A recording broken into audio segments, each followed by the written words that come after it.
Okay,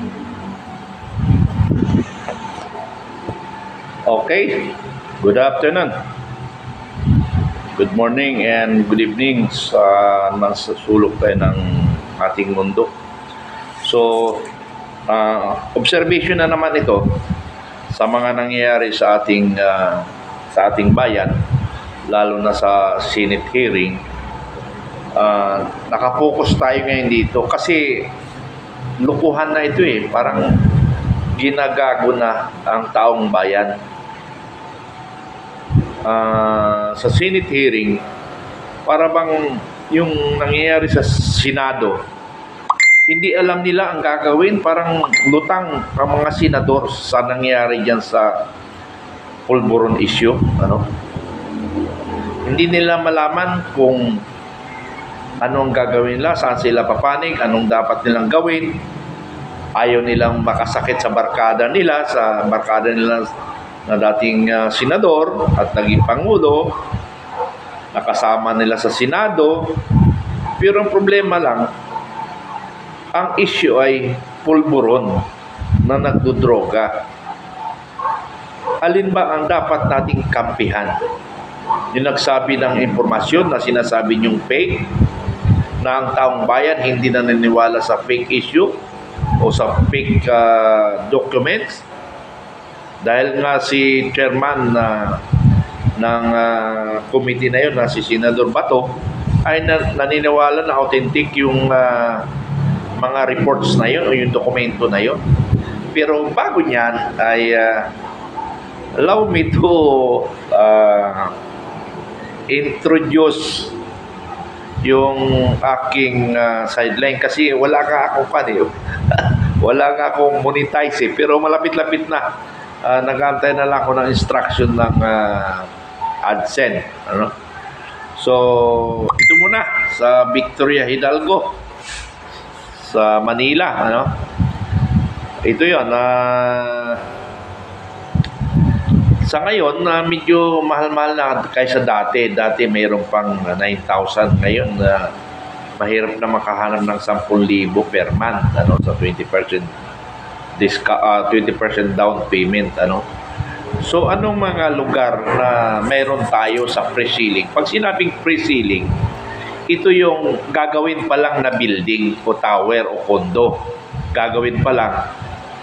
Kaya pre-sealing, kaya mas mura, mas mura.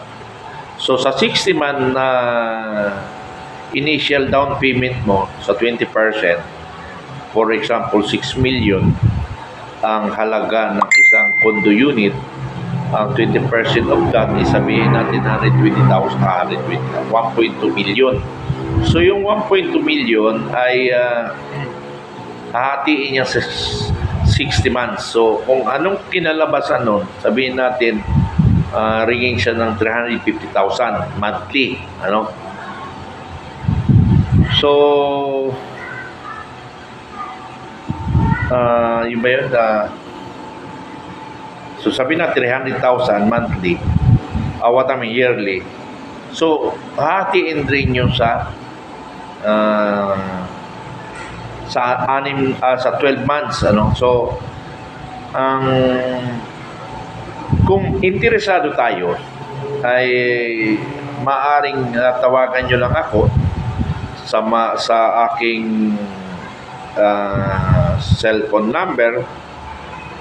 Ang cellphone number ko ay 095618720065. I repeat, 095618720065. My FB account, Segundo Junior, or i-messenger nyo, Segundo Junior Mitran.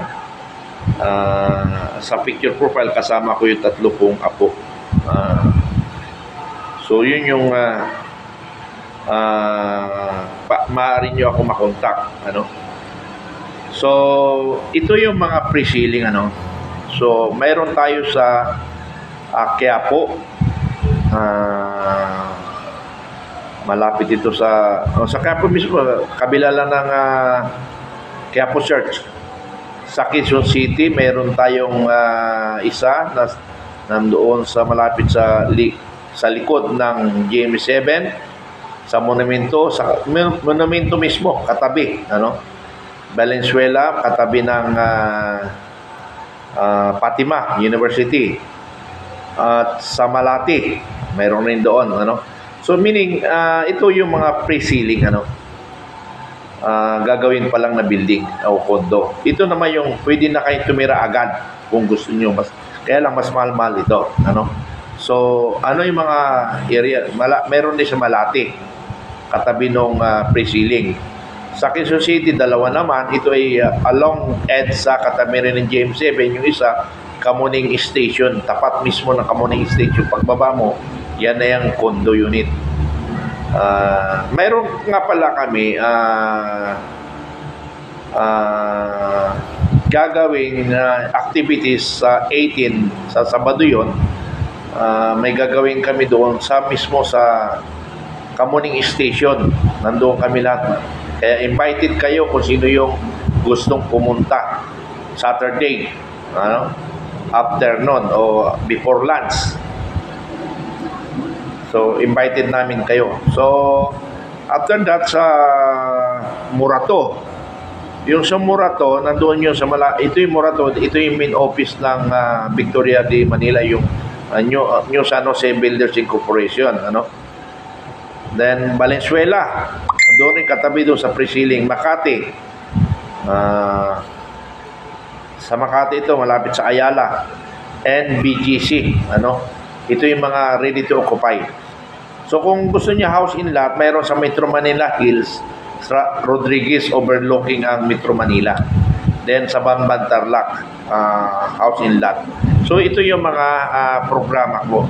Programa ng New San Jose Builders Incorporation. So, salamat sa mga kumukontak sa akin at sana hindi lang plano kundi ituloy na natin para magkaroon kayo, kung hindi magkaroon kayo ng kondo, mayroon na kayong business or pwede natin ibenta na tumubo ng pera ninyo. So much for that. Ipunta ko na sa Senate hearing.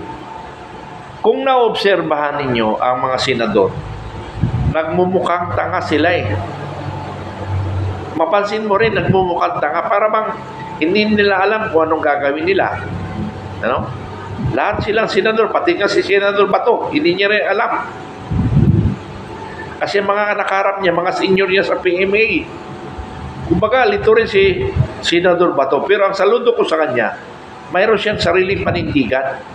Kahit na tinutot siya ko, kahit na siya minamali ng kapwa niya senador, ay ginampanan niya ang trabaho niya. Ang pinakakontrabida talaga dito, si Senador Estrada. So, sana, ikampanya natin ito na hindi na manalo ito. Ang Estrada family, base sa mga history at kaalaman ko, wala akong magandang nakita nagawa. Kay Jinggoy. Sa tatay niya, kahit pa paano, mahigit 1 year lang yung pagkapangulo niya, may nagawa siya, mayroon siya naiwan na trabaho. Kaya, okay ako doon sa kanyang ama. Pero dito sa anak, wala ako nakita maganda. Although, malapit ang pangalan niya o ang pagkatao niya sa masa. Pero ngayon, sirang-sira kasi sa masa. Sinira niya nang dahil lang sa barkada niyang adik. Ano? So, dito naman sa Marcos, ganun rin. Yung ama niya, okay. Yung anak, hindi ko malaman kung anong tawag natin dito sa anak eh. Para bang pinabaho niyang pangalang Marcos uli. Ako, kawawa na may Marcos. Kaya lang problema lang, si Madam Irene Marcos, hindi niya rin kung saan siya papahanig na, nalilito na siya. Dito ka na sa taong bayan. Dalawa kasi, pag ang pinili mo ang taong bayan at ang Marcos babangon.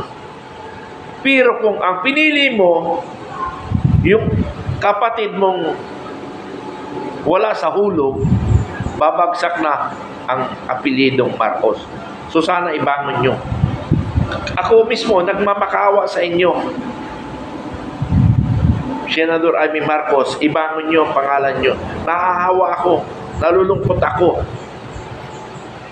sa nangyayaring sa Marcos.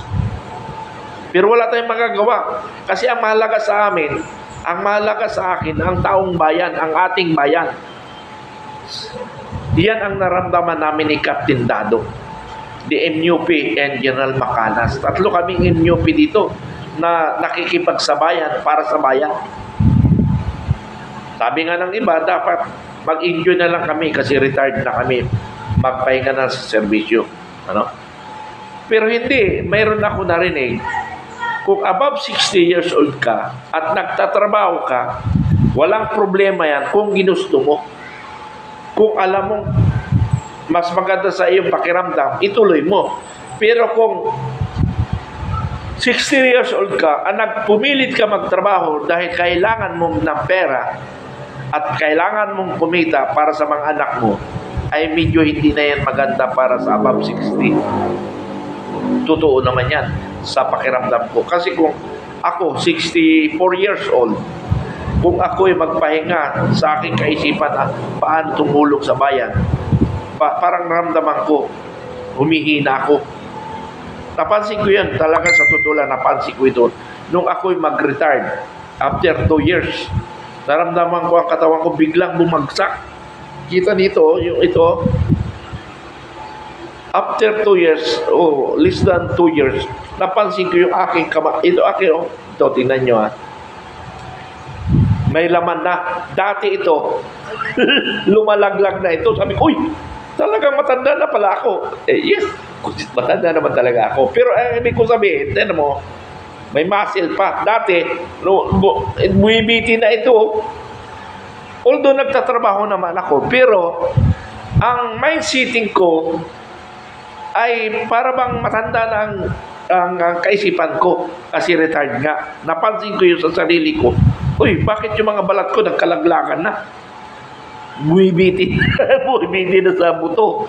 Yun pala, malaking epekto sa kaisipan ng tao at pisikal. Pero yung kaisipan, malaking pagbabago kung binago mo ang style mo. Kaya marami na nagpaalam sa amin sa mundo dahil nagkukuya-kuya ako na lang, retired na nag-i-enjoy na sa retirement. Ayun ang mahirap. Pero nga akong classmate, kung kailan tumanda, saka naman siya naging marathoner. Nung nag-training kami sa pagka-officer, palaging kulilat, palaging may extra minus siya. Kasi nga, mahina Pero ngayon, malakas siya. Tumatakbo pa siya, sumasabay pa. Siguro ang edad niya siguro sa ngayon, nasa 52 o 54 years old. Sumasabay siya. Malakas siya. Ito yung si Engineer Solibin. Colonel Solibin. Engineer namin yun So, kailangan pala isip at physical. Hindi lang physical, pati isip. Gagana. Mag-isip ng anong maganda para sa bayan. Hindi pang sarili. Para sa bayan. So, ganun ang gagawin natin. So, balik tayo sa Senado. Napansin ko talaga, mukhang mga tanga ang mga senador. Nawala ang kanilang galing. Pati nga si Senador Tolentino. Okay pa, medyo si Senador Ches Escudero, nagbibigay siya ng guidance, pero makita mo pa rin ang pagkabayad niya. Although, mayroon siya nakikita, nagbibigay siya, na yung mga sinasabi na mga mga bisita, mga guests doon sa Senate hearing ay pinawalang bisa niya. Yung mga salita ng mga ating mga guests ay walang katuturan, walang connection dito sa issue. Okay, nakapunto siya doon. Pero makita mo rin talaga, ayaw niya bumanat ng legality, ng tamang proseso. Ayaw niya bumanat Pero mabuti pa si Jico Estrada, bumanat ng katangahan. Ang dami niyang invited, nonsense naman yung kanyang invited. Gusto niya lang ilugmok sa putikan si Morales, pero hindi pa rin, lumalaban Lumalaban siya, sabihan siya na pinapasweldo ka ng taong bayan. Tingnan mo, Senador Jinggoy, sinagot ka lang ng ordinaryong tao dahil sa kagagawan mo. Wala ka rin nagawa. Di ba? Kahit Kahit ginamit mo yung power mo as senador, wala rin nangyari. Ito ang isang observation ko kay Senador Bongo. Wala eh.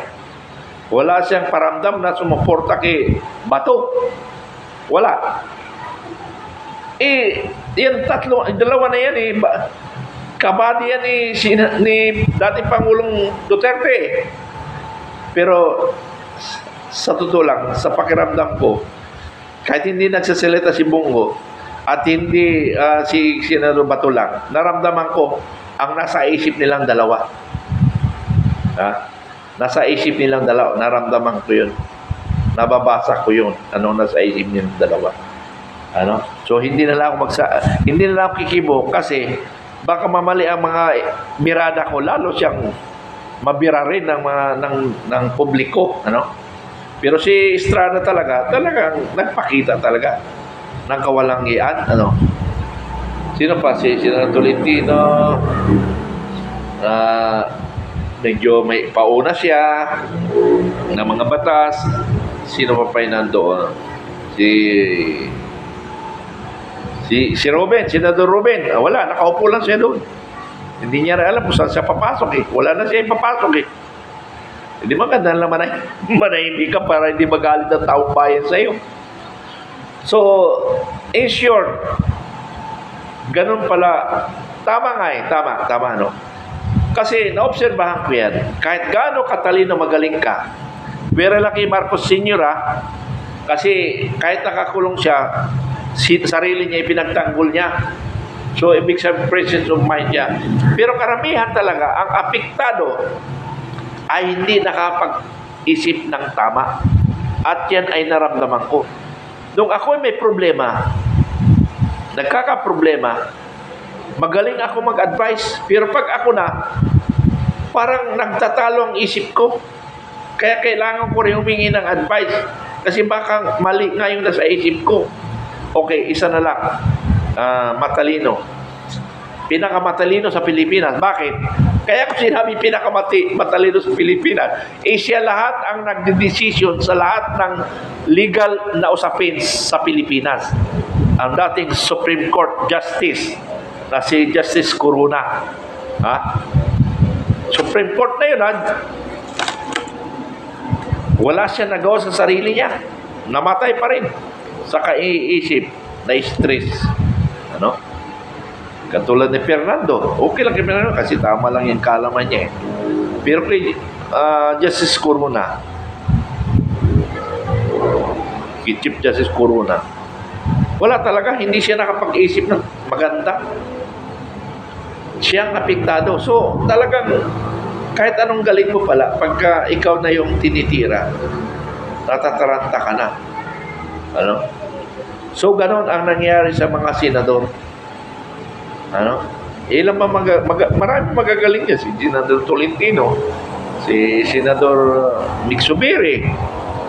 Hindi ko nakita si Pimentel si Villar. Hindi na nagsalita yung bata ni Duterte eh. Wala. Ito lang yung Senate hearing. Sa lahat ng Senate hearing, ito lang yung palpak na Senate hearing. Walang alam sa Senado ang mga senador dahil kapoprotekta nila sa taong inaakusahan. Hindi nila alam ang tama, kaya sabi ko sila nga apektado kaya hindi nakapag-isip ng tama. Ito lang yung Senate hearing. Biruin nyo, bawat present bira, tapos papunta naman dito, walang direction eh. Ang gulo eh. Yung mga sinasabi ng mga dating PDEA director, mga nonsense yun eh. Nonsense yung mga pinagsasabi nila. Para lang sirain ang credibility ni MJ. Na GM pala, Jonathan Morales. Para sirain lang. Alam nyo mga ugok, kahit sirain nyo ang pagkatao ni Morales, ang dala niya isyo sa Pangulo. Hindi na pinag-uusapan ngayon. Ang pinag-uusapan ngayon dito, iyan palang ating Pangulo. Adik. Sabihin natin adik ang Pangulo at malakas sa tao. Malakas nga sa tao nga, okay nga. Ako nga, nung binira si Pangulong Marcos na adik, baliwala sa akin yun eh. Kasi, umaga ako sa nga at binoto ko siya, sinuportahan ko pa siya ng more or less 6 million na mga followers ko na mga diehard Marcos, nandyan. Kaya nung binira siya ng mga adik siya, pulburon issue, baliwala sa akin. No amount yun. Presidente na siya eh. Okay na siya. Hindi sa sinasabi ko sinisira siya. Kahit may issue yan, at least basag ginampanan niya trabaho niya. Okay yun sa akin. Pero ang problema ngayon, bakit ako naggangawa ngayon? Yun yung tanong ngayon sa sarili ko. O tanong ko sa taong bayan, pakikomen nga ako. Bakit ako nagngangawa ngayon? Dati, binabaliwala kayo pagka-drug addict ng Pangulo. Biniliwala ko yan kasi inaasahan ko na gagampanan niya at tutuparin niya ang campaign line niya. Huwag na yung 20 pesos per kilo na bigas. In general, halos wala kang makita, halos wala kang maganda. Ang kinagagalit pa nga ng taong bayan, binabayaran niya ang mga Pilipino. Mahirap man o mayaman. Basta alam niya makakatulong ka sa problema o issue laban sa kanila. Yun na eh. Binabayaran lang katulad ng People's Initiative. Binabayaran ang mga tao. Ngayon na naman may nabasa ako na kung mayroon kang ATM sa Land Bank, maganda na kayo, mayroon kayo matatanggap na 8,000. Si Marcos pa nag-advertise. Bakit? Kailangan pa ba ang Pangulo mag-advertise noon? Hindi. Hindi niya naman pera yun eh. Di hayaan mo kung sino yun. Kung DSWD. Yung pala, yung sila sabi ko rin, tupad. Mabuti pa kayo tupad. Nakikita ko, naglilinis sila eh. Ano? Yung tupad, nakikita ko, naglilinis sa kalsada. Pero yung poor face, wala talaga. Tinuruan natin naging tamad. Sana trabaho na lang ibigay natin. Yung poor face at tupad, ipagsama nyo, trabaho na yun. Di ba? At least, yung mga nanay dyan, hindi lang puro sugal ang inatupag. Papasok siya sa, halimbawa, katulad dito sa Antipolo, ang malalaking barangay dito, mga sityo, magtrabaho sila, maglinis. Okay. Hati-hati. Sa Lunes, ikaw. Sa Martes, ikaw. Sa Merkulis, ikaw. Sa Friday, ikaw. Ganon. Di ba? At least, may trabaho ibinigay tayo. Pero, kung may pera tayo ibinigay, parang mali. Parang mali. Kaya lang, mas maganda siguro, in kind, ibibigay sa kanila. Ang problema lang, may problema. Maganda nga in kind para wala silang hawakan na cash. Bigas, dilata. Tingnan natin kung anong nila doon. Magagamit na pera. Ang problema nga doon, corruption rin. Yung mga mamimili, andun na naman, papasok na may pagkakawatan. Bakit ang Pilipino mga kawatan? Ang daming kawatan na Pilipino. Ang daming kawatan sa gobyerno. Paano? Pagmula sa Pangulo pababa, kawatan. Hindi niya masumpil kasi siya mismo kawatan rin. Bakit may mga tao, may Pilipinong gano'n na kawatan, gustong yumaman na hindi naman nila narapat na para sa kanila, para sa taong bayan? Kaya nga sabi namin ni Captain Dado, Sir, sana magtagumpay ang mga pangarap natin dahil tayo magtitigbas sa mga kawatan na yan. Okay mga kababayan ko Pilipino, nananawagan ako na sino mang Pilipino ay mag-message lang sa akin kasi mayroon tayong organization nationwide, anti-corruption and anti-communism. Kung takot ka sa communism, dito ka na sa corruption. Kung takot ka sa corruption, ay huwag ka na tumalit sa amin. Kasi ang kailangan namin, may advokasya, may tapang. Ha? May advokasya at may tapang ang kailangan natin dito. Kasi normally, pag may advokasya ka, may tapang ka. Kasi hindi po pwede may advokasya ka na wala kang tapang. Kasi yung advokasya mo, hindi yun mangyayari kung wala kang tapang. So dapat dalawa yun. May tapang ka at may advokasya ka. So normally, yung advokasya ang primary doon. In support yung tapang mo. Yung courage mo.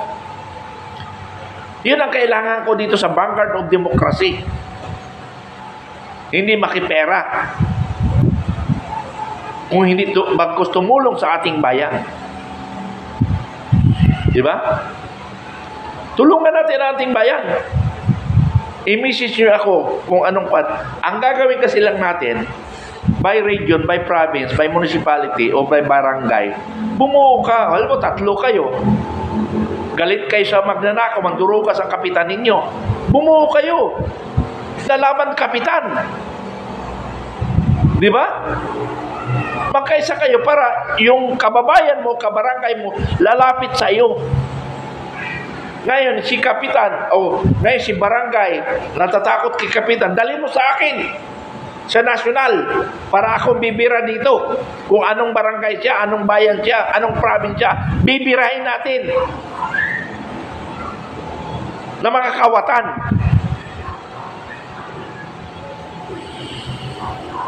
Dahil ang gulo sa Pilipinas, korupsyon.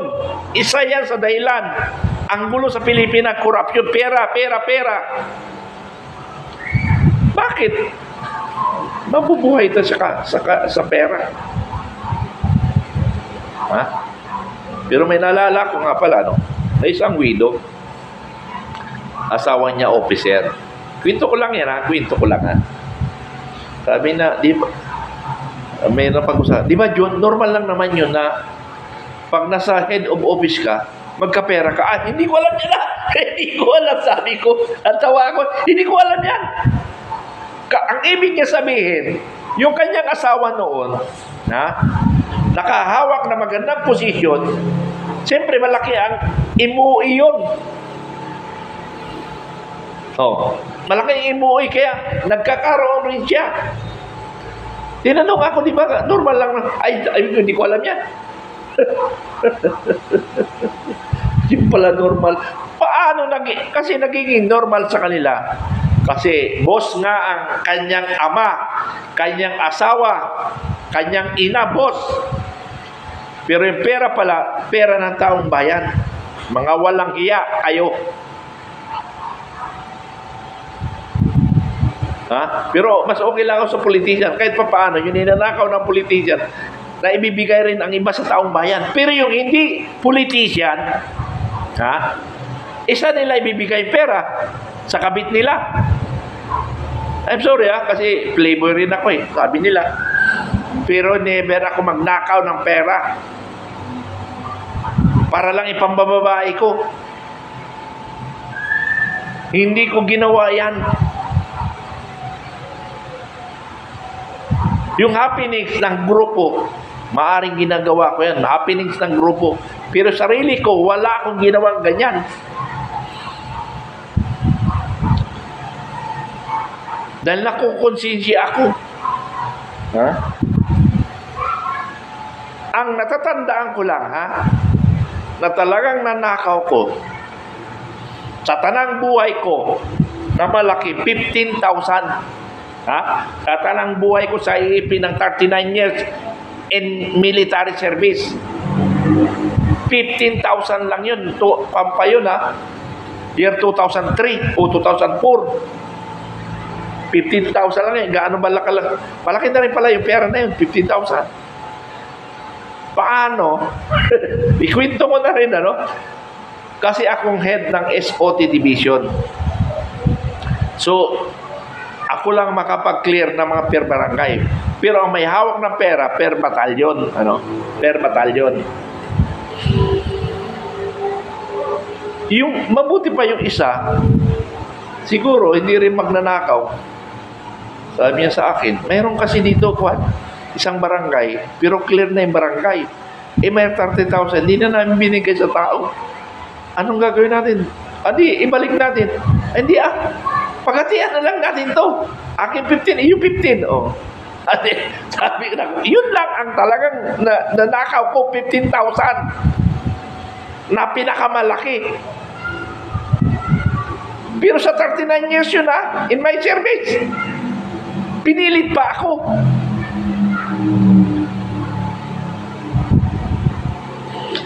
Kasi sabi niya, dead money na ito. Ha? Dead money na yun. Kaya, ayaw ko. Pero ako nagawa.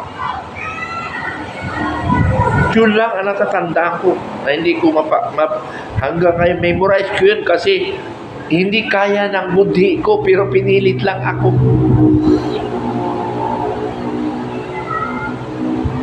Pero 15,000 lang. Yun lang yun. Wala na. Ako nagawa. Kung mayroon man, kasama ko ang grupo. Hindi ako mag-isa. Pero yun ang pinakamatas na alala ko. Ha? Pero muntik na ako ma-discard yan sa corruption niya yan. Dahil sa command responsibility. Sa sobrang tiwala sa mga tao o pinagkatiwala ko. Ayun, discard siya ako. Muntik pa ako hindi makapag-retard.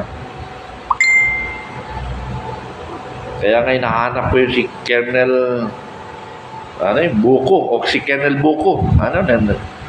Buko pa kaya ngayon? O nyug na? Busit rin ako doon. Pero body ko yun. Si Colonel Buko sa Ariscom. Sir, kamusta ka na? Akala ko barkada kita. Dadalhin mo pa ako sa court martial. Hindi. Nirecommend ka sa court martial para ma-depensa mo sarili mo. Ungas ka.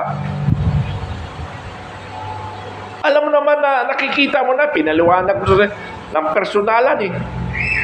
Tapos, hindi. Ganito na lang yun. Gagawin mo. Ako naman si Tanga sumunod. Madadali ako ng 70,000. Ha? 70,000 kasi yung nawaldas ang aking finance sergeant. Yung finance sergeant naman, nagturo-turuan hanggang sa nagkawala kasi mga estudyante ko. Babae yun. Pinaimbestigan ko sa 7 Division. Ha? Ikinabit ng Diyos ko. Huwag na nga, kwento, lintek. Ha? Yung pa kasi, dumaan sa abogado nakita ko na dumaan sa abogado. So, abogado rin yung magbabasa. So, normally, maintindihan niya. Pero, maintindihan niya na niremedyo rin. Kaya nga lang, evidence says, wala ka magagawa. Document says, wala ka magagawa. Lumalabas to kasi lapses ko. Ha? So much for that. Kaya ako galit sa corruption. Hindi yun ang dahilan. Maraming dahilan na marami ako nakikita na kung alin yung magnanakaw, yun ang walang kaso. Ha? Except Garcia, General Garcia.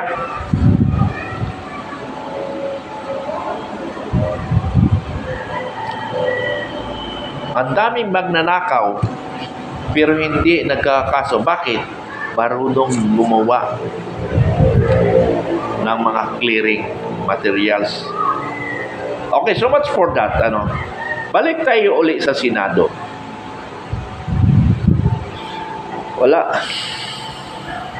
Walang nangyari sa Senate hearing. Ewan ko lang sa May 20 kung may mangyari. Pero alam ko may conclusion dyan. Diba to? Pero kung wala namang conclusion, nakatanim na sa isip ng taong bayan, ha? Na ang ating Pangulo ay adik. Ano pa? Ano pang papatunayan doon? Ha? Ang nakakasaklap dito, pag nabasa ng taong bayan na niluloko nyo ang taong bayan, yun ay masaklap yan. Mag-aalsa ang taong bayan. Kasi madali lang solusyon yan. Si Jamie nga Ang daming attempt kudita sa kanya. Kasama ako doon sa isang nagpaplano lahat sa kudita eh. Ha? Kasama ko si General Katapang doon eh. Nag-ikot kami eh. Ha? Kinausap namin mga brigade commander at battalion commander. Sa awa ng Diyos, dalawa lang yata nakuha niya. Eh, hindi pa pwede. Kasama ako eh. Umikot kami. Ang chopper. Tapos ito pa, nalala ko. Sabi niya, Major Mitran, ito yung 100,000 para sa pamasko nyo. Ito naman si Bugok na Major Mitran. Ang ginawa ko, kasi malaki naman ko, ibigay ko sa opisina namin, sa G3. Ano? Ibigay ko sa opisina, masyado malaki yan 1,000 para pang pamasko namin. So, ang ginawa ko, si Tanga, ewan ko ba bakit hindi ko nasabi kay Colonel Gadot. Yun ang boss ko, Colonel Gadot eh. PM83, si Colonel Gadot. According to information, number 1 siya sa reporting sa Army note. Siya ang number 1. No? Kasama niya si Colonel Enriquez, Captain Enriquez. Pero baron naman si Captain Enriquez. Pero si Colonel Gadot, siya ang number 1 nung reporting sa Army. Okay. Hindi ko na sabi, ewan ko ba? Nasabi ko na, nabigay ko na sa MA po namin. Ito naman si MA po, pinamigay niya rin sa mga opisina. Pinareceive niya, pinareceive. Oh, document. Pinareceive. Oh, 20,000, receive. 20,000, receive ng mga opisina. Yung kuha na yun, ha? Yung ni-receive na 100,000, may nakaperma, tinanggap ng G3. Ewan ko sino tumanggap sa amin. Ako ba o iba? Tanggap ng 20,000. Ipirmado na clear. So yung perma na yung ginamit niya pagpasok sa kabuuan ng division fund. So ano nangyari? Adi yung 100 fund na bulsa na. Kasi may clearing na eh. Eh yung perang binigay ko sa kanyang 100,000, binigay ko lang naman ganun eh. Namut ko lang eh. At saka out of the budget yun eh. Oh. Pero hindi ko naisip yun eh. Bandang uli lang ako nag-isip nun eh. Naalala ko bakit nga pala bakit ko binigay sa MA po. Pero anyway, durugas naman sila. Masaya naman sila. Nagkapera siya. Hindi ko alam kung si MA po nang nagbulsa nun o. Pero palagay ko kanya yun. Maliit lang na amount yung 100,000 sa kanya. Division level. Maliit lang yun. Okay, so much for that. Doon sa Senate hearing, walang tamang direction ang investigation. Na dapat yung paglabas doon sa mga ebidensya, doon sa kuwan na lang mismo, doon sa video na tinatawagan, walang focus doon. Bakit nabanggit mo si may pangalan doon tapos si Lam? Hindi nag-focus doon sa investigation. Siningitan na naman ang ibang tanong. Ang gagawin na naman pag nagsalita si ganito, papasukan naman ang Estrada, papasukan. Nako. Ito naman si ruling chairman. Go ahead, Senador. Let's give to Senador. Senador Estrada, Tolentino. Di nasira naman yung follow-up question. Walang. Pero anyway, pero hindi, sabi ko, hindi na kailangan ng panyan, ng conclusion ko sino, kung mayroon ba o wala. Pero nakatatak na sa taong bayan niya. Ang masaklap niya nga, sabi ko, baka magaling ang taong bayan, katatakip niyo. Madali na solusyon niya, I'm sorry. Bakit si GMA, I'm sorry? Tapos, wala nang reaction. Stop issue. Back to normal. Okay, so much for that. Para sa ating bayan, nabubuisit lang talaga ako. Kaya ako dati pinusupport ako kay Pangulong Marcos. Ngayon hindi na. Dahil nabubuisit na ako. Dahil pinaglulukod niya ang mga Pilipino. Pinagbabayaran niya ang mga Pilipino. Pinapayagan niya magnakaw mga ahensya ng gobyerno. Dahil kailangan ibalik yung kailangan ibalik sa kanya. Ganyan-ganyan. Kung sino nakapoint, ibalik ang pera. At may mga pruweba ako dyan. May mga proof ako dyan.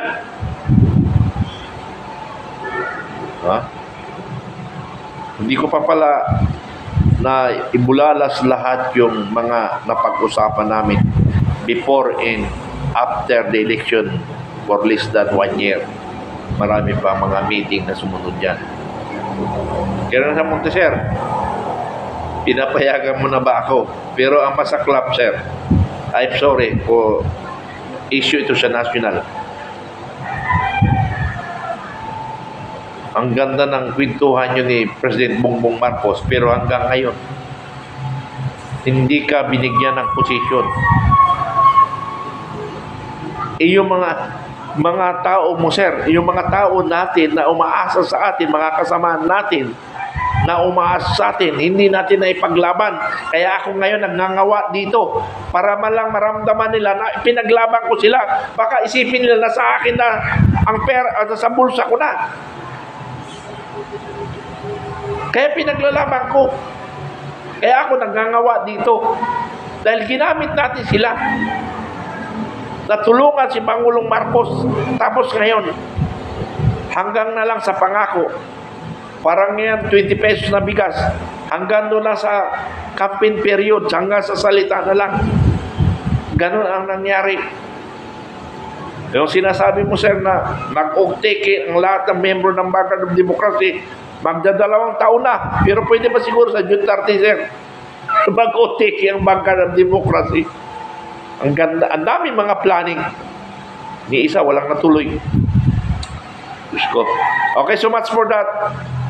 Pag magkaisa na tayo, wala nang mangyayari sa ating bansa ngayon. Dahil iba ang nagpapatakbo.